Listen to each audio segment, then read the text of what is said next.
नमस्कार बंधुरा आमी अर्चना अर्चना संसारे सबाइके स्वागत। आजकेर आमरा रातेर मेनू करेछि किछु सपरिवारे एकसंगे खावा दावा मेनू सेटा देखाबो।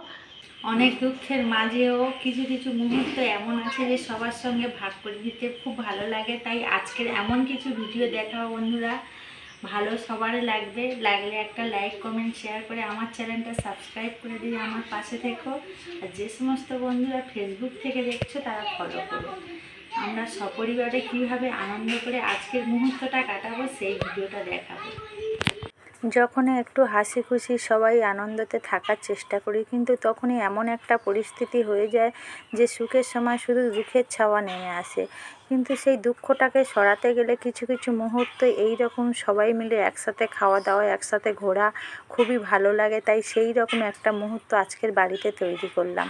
বাড়িতে জিলিপি বানিয়েছিলাম আর ঘুগনি বানিয়েছি, আর তার সঙ্গে মানে নিরামিষ যা যা খাওয়া যায় শসা কেটেছি, আর চপটা এখানে ভাজা হচ্ছে, এখনও হয়নি। আমার যা গ্যাসে চপ ভাজছে, আর আজকের এই 1 গামলা ঘুগনি বানিয়েছি। মানে আমাদের পরিবারে 20 জনের মতো লোক, তাই 20 জন আজকের খাবো, তো সেই জন্যে। আর বাড়িতে জিলিপি বানিয়েছিলাম, আর চপ ভাজা হচ্ছে, পাঁপড় ভাজা হচ্ছে, বিভিন্ন রকম মেনু হচ্ছে। আর এখানে এই চপ ভাজা হচ্ছে গরম গরম। তাই দুঃখকে সরিয়ে রেখে কিছুটা আনন্দ আজকের আমরা সবাই মিলে করব। আর সেই আনন্দের মুহূর্তটা আজকের আমি তোমাদের সঙ্গে শেয়ার করব বন্ধুরা। আর আমার একটা যা বাড়িনি, সেই যার ছেলে ভিডিও কল করেছে, তাকেই আমি বাড়িতে জিলিপি বানিয়েছিলাম দেখাচ্ছি। সে তো কাঁদছে ঘরে আসার জন্যে।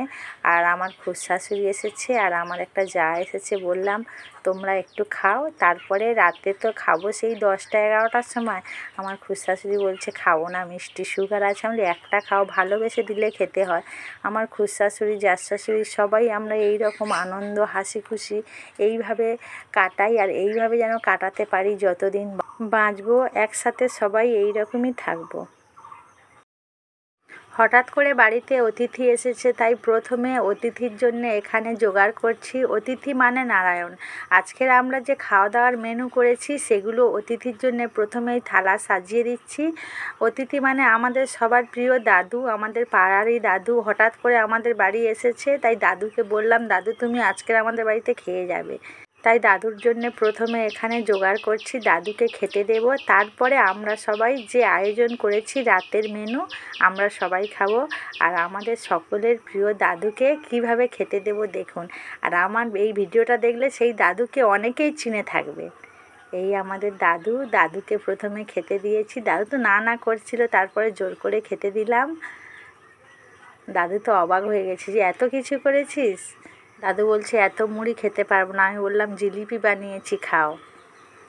এই আমার পরিবারের সবাই বসে আছে, আর আমার মেয়ে নাচ দেখাচ্ছে। আর এই মেঝেতে আমার যা সবার খাওয়ার জন্যে থালায় করে মানে রাতের যে মেনুটা করেছি সেটা বাড়ছে। কেননা আমরা কেউ রথে যাইনি, ওই জন্যে তার জন্যে রথের পরে এই রকম একটা ছোটোখাটো খাওয়ার আয়োজন করেছিলাম সব পরিবারে। মানে আমার খুড়শ্বশুরদা, জ্যাঠা শ্বশুরদা, আমরা সবাই মিলে আজকের একসাথে খাবো। সেই একসাথে খাওয়ার ছোট ছোট মুহূর্তগুলো সবার সঙ্গে শেয়ার করলাম। এখানে সবাই খেতে বসেছি, আর বাড়িতে জিলিপি বানিয়েছিলাম, রথে যাইনি তো ওই জন্যে। আর এই আমরা যারা সব খেতে বসেছি এদিকে। আর তারপরে তো খাওয়া দাওয়া এই শেষের পর্যায়ে একেবারে হয়ে গেছে। খাওয়া শেষ হয়ে গেছে বন্ধুরা। আমার এই ছোট্ট ব্লগ ভিডিওটা কেমন লাগলো, ভালো লাগলে কমেন্ট করে জানিও। আর আজকের এই পর্যন্ত, নমস্কার।